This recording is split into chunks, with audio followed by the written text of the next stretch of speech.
Today we're doing lesson 11.2, relate degrees to fractional parts of a circle. So I wanted to start by talking a little bit about money and how that relates to what we're going to be doing today. Okay, so when you have money, like let's say we have a dime, okay? So a dime is worth 10 cents, right? So we have one dime. And when we write a fraction, our whole goes on the bottom, right? So how many dimes does it take to make a dollar? 10, right? And if you have one dime, you have 1/10 of a dollar, correct? Okay? Then there's another thing that's equivalent. So this is how many dimes it takes to make a whole dollar. How many cents are there in one whole dollar? How many cents are in a dollar? 100, right? Actually, I'm going to get rid of the decimal point. There are 100 cents in a whole dollar. And how many cents is one dime? 10 cents. So we're talking about two different things here, but they're equivalent because both of these are talking about a dollar, right? So we're talking about the number of coins. So this is the number of coins it takes to get a dollar, and the amount of cents in a dollar, right? But we can set them up as equivalent fractions. Well, today we're going to do circles the same way. So in a circle, you can go a fraction around the circle like we did yesterday with the clock. And we're going to learn how that relates to degrees. Not degrees like temperature, degrees like angle, okay? So here we go, the essential question, how are degrees related to fractional parts of a circle? You can use what you know about angles and fractional parts of a circle to understand angle measurement. Angles are measured in units called degrees. Think of a circle divided into 360 equal parts. Okay, can you imagine like a big pie divided into 360 slices, right? An angle that turns through 1 out of 360 measures 1 degree. So here's the thing, guys, all circles measure 360 degrees, 360 degrees. Have you ever heard of somebody doing a 360? Yeah. Okay, that's when somebody goes in a circle, okay? So years ago, I used to ride a boogie board on the lake, like a wakeboard, and I could do a 360. So I'm going along, and you kind of turn, then you reach behind, and then you like bring your arms around, and you flip around. You do a 360. A 360 means a circle. So if somebody can do a 360 on a skateboard, they can do a circle on their skateboard, okay, for example. So all circles are 360 degrees, whether the circle's that big or whether the circle's that big. It has 360 degrees of angles in it, okay? That's just a set amount. All right, so if you split that circle into 360 parts, each one of those parts is a 1 degree angle from the center, okay? They're going to give us an example here. It says, the angle between two spokes on a bicycle wheel turns through 10 360ths of a circle. What is the measure of the angle formed by the spokes? Well, first of all, so You guys know what bicycle spokes are? Like the little metal things that come out from the wheel? Yeah. Okay, so if we have two of those here, what part of an angle does the spoke represent? So think about the two things that work together to make an angle. Do you remember what they are? Lines. Rays. Okay, so the part of an angle that a spoke represents are the rays.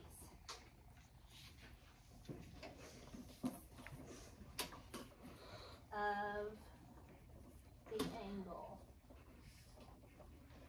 Okay, so that's the first thing we're writing down.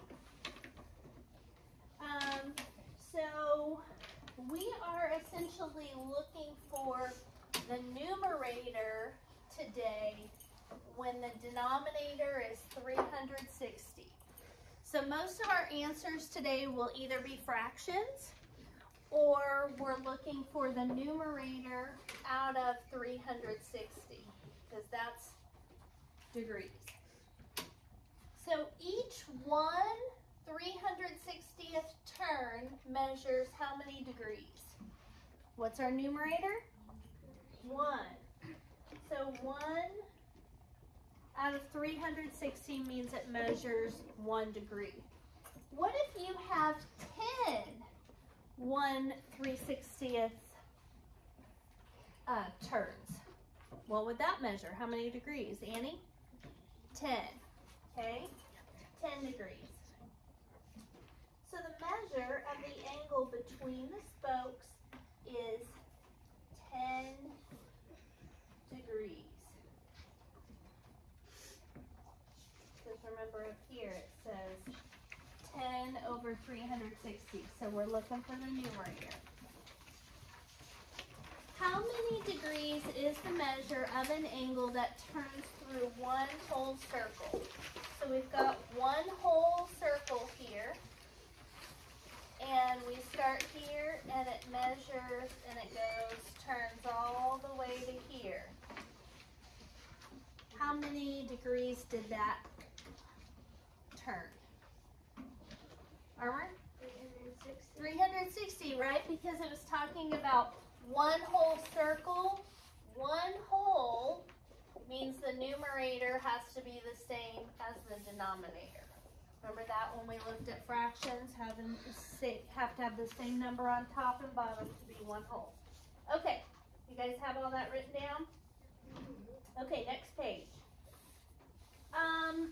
It says find the measure of a right angle. Here we go. We're going to find the measure of a right angle.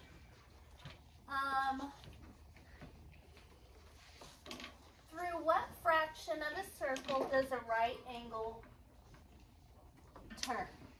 So if we have a circle and we have a right angle, how far did that turn? 1/4, right? Good, Landon. 1/4. So we're going to start by writing right here on this line, 1/4. Lots of people in other class didn't write that today.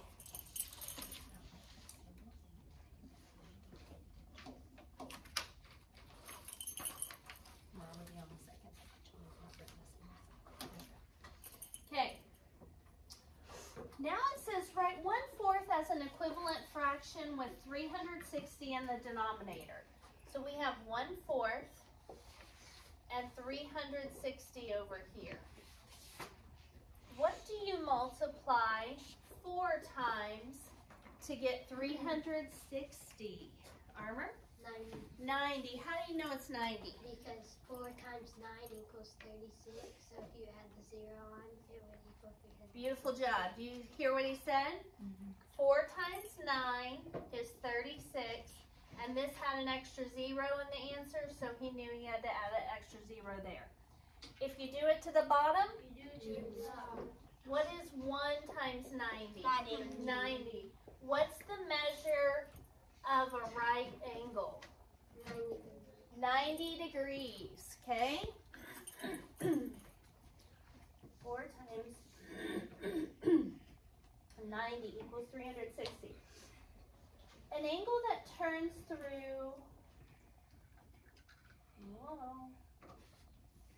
an angle that turns through 1/360th of a circle measures 1 degree. An angle that turns through 90 360ths of a circle measures 90 degrees. So a right angle measures 90 degrees. Remember, to write an equivalent fraction, multiply the numerator and denominator by the same factor.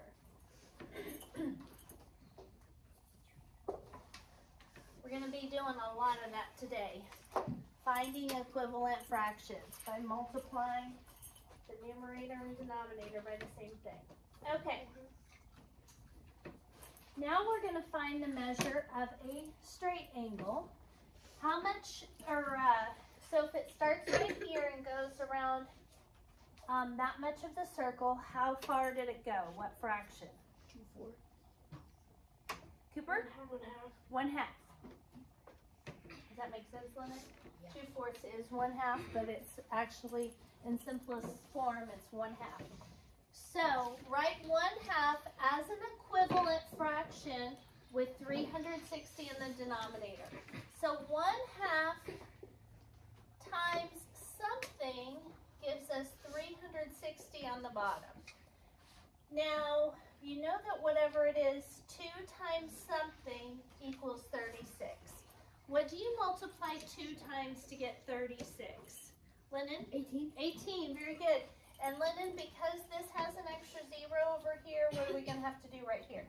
Add a 0. Add a 0. So we are multiplying 2 times 180 to get 360. If we do it to the bottom, Do it to the top. Do it to the bottom. so 1 times 180 is 180.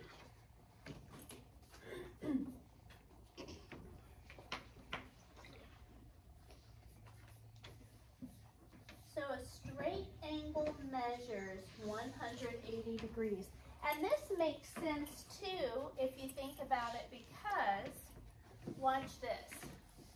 We know that this angle that's a right angle measures 90 degrees, right? If we extend that out and we have another 90-degree angle, what's 90 plus 90? 180. So remember how I told you a second ago that a circle measures 360? A straight line measures 180 because 90 plus 90 is 180. Now watch this. The reason that circles have 360 degrees is because if you go through the middle of a circle, we end up with how many 90-degree angles? 4. What's 90 times 4? 360. And guess what? You can do that cross thing through any circle. It doesn't matter if the circle's this big, you can still make a cross through the center. Or if the circle's this big, right? You can make a cross through the center. That breaks it up into 90, 90, 90, and 90. Okay? All right. How can you describe the measure of an acute angle in degrees? Yes, that's it. How can you describe the measure of an acute angle in degrees? Well, what's the measure of a right angle? 90 degrees. And we know acute angles are smaller than right angles, so their measure would be smaller than 90 degrees. So that's what we're going to write.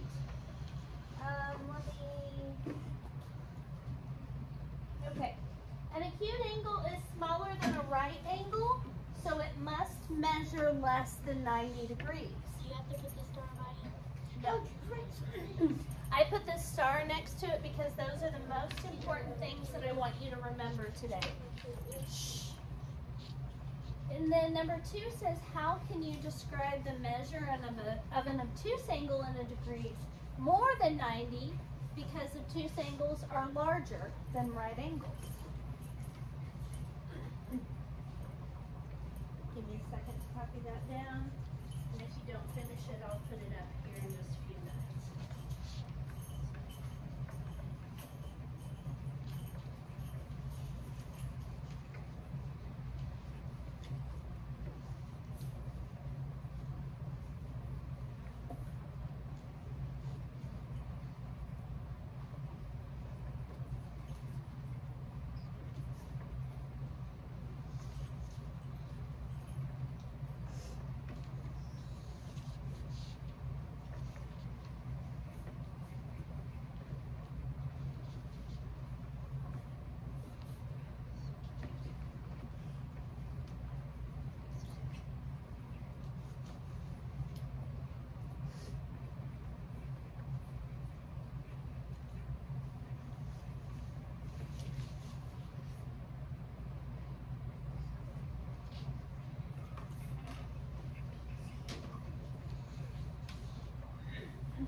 Okay, if you didn't get quite finished, I'll put it up there in just a little bit.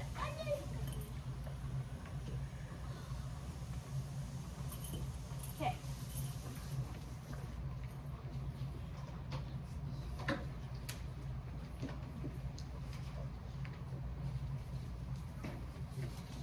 Find the measure of an angle.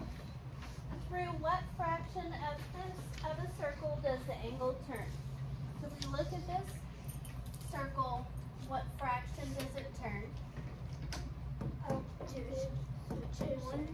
No, what fraction? It's 1/3. 1/3. Write that down. So then we have to set up an equivalent fraction because we have to get what on the bottom? 360. Okay? What do you multiply 3 times to get 36? Well, I know that 3 and 300 is probably going to be something. What do you multiply 3 times to get 36? You've got multiplication tables, Emily. 12. And so 3 times 12 is 36, but we've got an extra 0 here, so we got an extra 0 here. If we do it to the bottom, so 1 times 120 equals 1, 2, okay. So 1/3 is equivalent to 120 360ths. And we multiplied by 120, so the measure of the angle is 120 degrees. Make sure that your degree signs do not look like, are not the same size as your zeros. They should be much smaller. Okay, on the next one, what is the measure of the angle on number 2? Olivia? The measure of the angle is 45 degrees. Perfect. Yes, ma'am. 45 degrees. On number 3, we're going to have to do a little work because what's our denominator? 12. What's it need to be? 360. So we have to ask ourselves what we multiply 12 times to get 360. What do you multiply 12 times to get 36? 3. And the difference in 36 and 360 is an extra 0. So instead of 3, we need to multiply 12 by 30. Okay? So here's what we're doing, guys. 1/12 times 30 over 30 equals 30 over 360. Because 12 times 3 was 36, and then we added on a 0. So what is the measure of the angle on number 3? 30 degrees. Okay,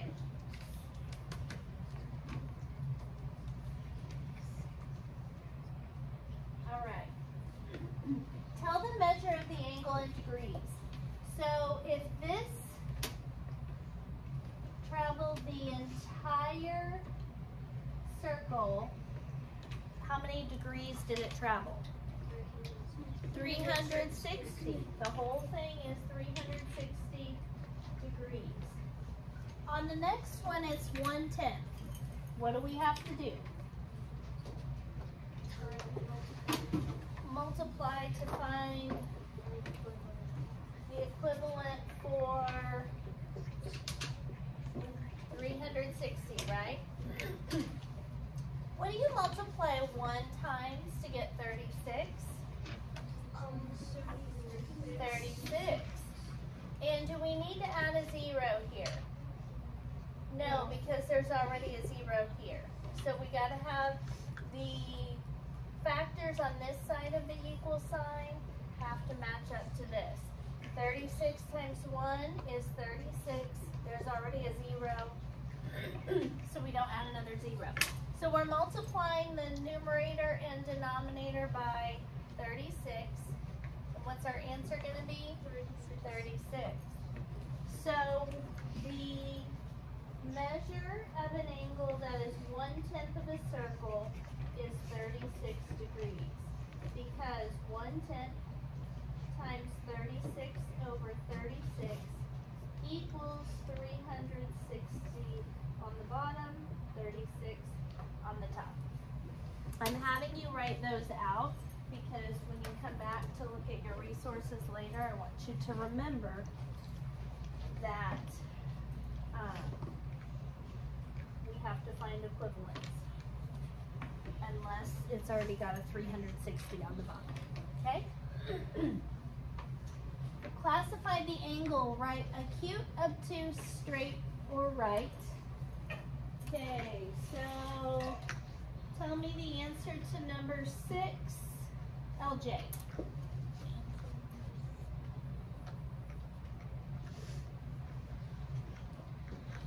Obtuse. Obtuse, good.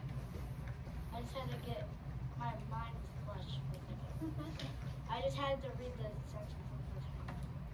Annie, tell me the answer to number 7. Right.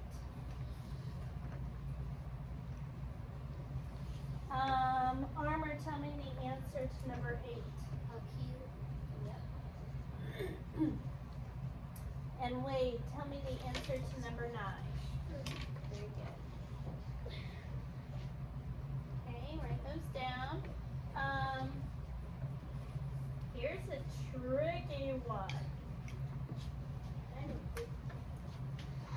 Is this an obtuse angle? So over here, I have written the requirements for an obtuse angle. It says more than 90 degrees, but less than 180 degrees. Because it can't be 180. Oh, So that's no, 180 is a straight angle. Okay, now I get it. So is this an obtuse angle? Yes. No. what? Okay. Okay, so here we go. So this is a right angle, right? Okay. If we extend that out, we can make an obtuse angle, right? If we keep going, let me finish. If we keep going, this would be a straight angle, right? This particular angle is greater than a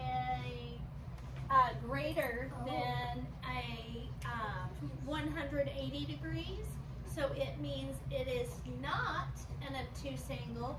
It's called a reflexive angle, which we're not going to study too much about. They just want to point out to you that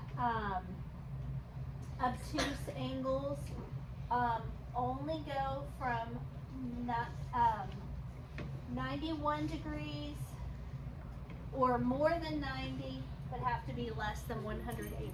Peterson. So, just a minute. Is this an obtuse angle? No, because it is greater